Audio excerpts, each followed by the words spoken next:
Talvez seja essa a razão pela qual eu começo a pensar nos vetos, na rejeição aos vetos presidenciais. Muito provavelmente, alguma negociação foi feita e deu errada. Eles aprovaram o Dino, mas ainda querem saber como é que vai ficar a questão desse Ministério da Justiça e da Segurança Pública. Talvez seja essa a questão. Voltando para a questão do Lula, como você bem colocou. Ele simplesmente apresenta o discurso de ocasião. O discurso de ocasião poderia valer em 2002, que nós não tínhamos as redes sociais, nós não tínhamos a tecnologia que a gente tem hoje.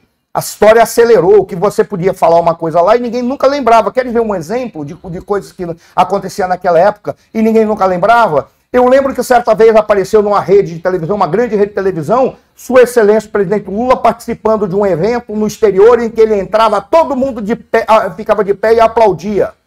Ora, claro, ninguém tinha como confirmar. Quando depois resgatou-se as imagens, foram resgatadas, melhor dizendo, as imagens, o que aconteceu? Se descobriu que as pessoas levantaram e aplaudiram de pé. Aquele que estava falando ia sair, não quem estava entrando. O cara entrou e aproveitou lá nas curvas e fez de conta que os aplausos eram para ele. Essa é a grande questão. Ele se apresenta de uma maneira tal em que ele apresenta totalmente a contradição entre o discurso e a prática. Nós estamos vivendo um momento histórico como nunca antes, em que nós não sabemos, afinal de contas, para onde vai caminhar esse Brasil. E não tem como saber. O Flávio Dino foi para o Supremo Tribunal Federal. O que nós vamos encontrar lá no Supremo Tribunal Federal com a presença do Flávio Dino? Uma coisa, e eu falo isso sem medo de alguém chegar e tentar me incriminar ou tentar me processar. Mas qual era o grande problema do Supremo Tribunal Federal? Você tinha 11 ministros, cada um achava que ele era a própria Constituição. Mas eles sempre reagiam corporativamente. Uhum.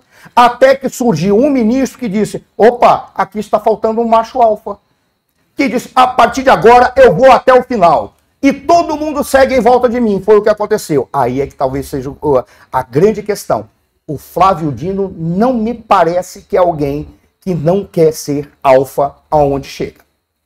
Aí é que está a questão. Talvez a gente tenha aí um certo imbróglio que o Flávio Dino talvez gere lá dentro. Vai acontecer?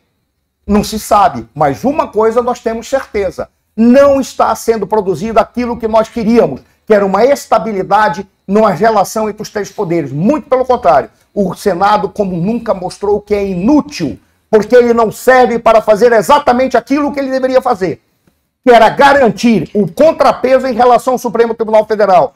Foi uma das vezes que eu mais fiquei envergonhado em transitar no Senado Federal. Inclusive, eu fiz uma imagem que até hoje lá, eu me pergunto, tem um busto do Luiz Carlos Prestes. São 9 bustos que tem lá em homenagem de toda a centena de senadores. Por que o Luiz Carlos Prestes? O que foi que ele fez para o Senado brasileiro?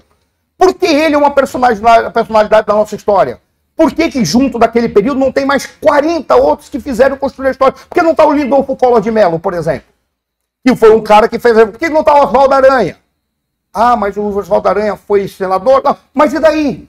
Se querem homenagear a personalidade histórica, ah, mas ele foi senador por um determinado período e ele representou o Cavaleiro da Esperança. Mentira! Porque a coluna não era a coluna Prestes, era a coluna Miguel Costa e Luiz Carlos Prestes. Depois do Miguel Costa saiu, ele continuou perambulando pelo Brasil.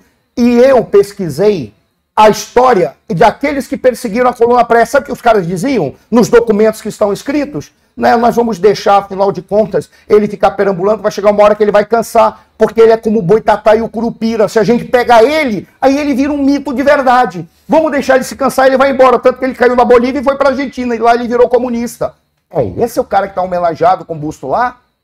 Um cara que na intentona, depois quando pegaram, foram atrás dos documentos dele, invadiram a casa dele para pegar, ele tinha um cadernetinha com todos os nomes das pessoas que estavam envolvidas com ele. Que cara genial, que estrategista de primeira grandeza. Tinha anotado todo mundo, entregou de mãos beijadas, só para entender o nível de inteligência. Esse é o cara que está lá. Isso é o nosso Senado.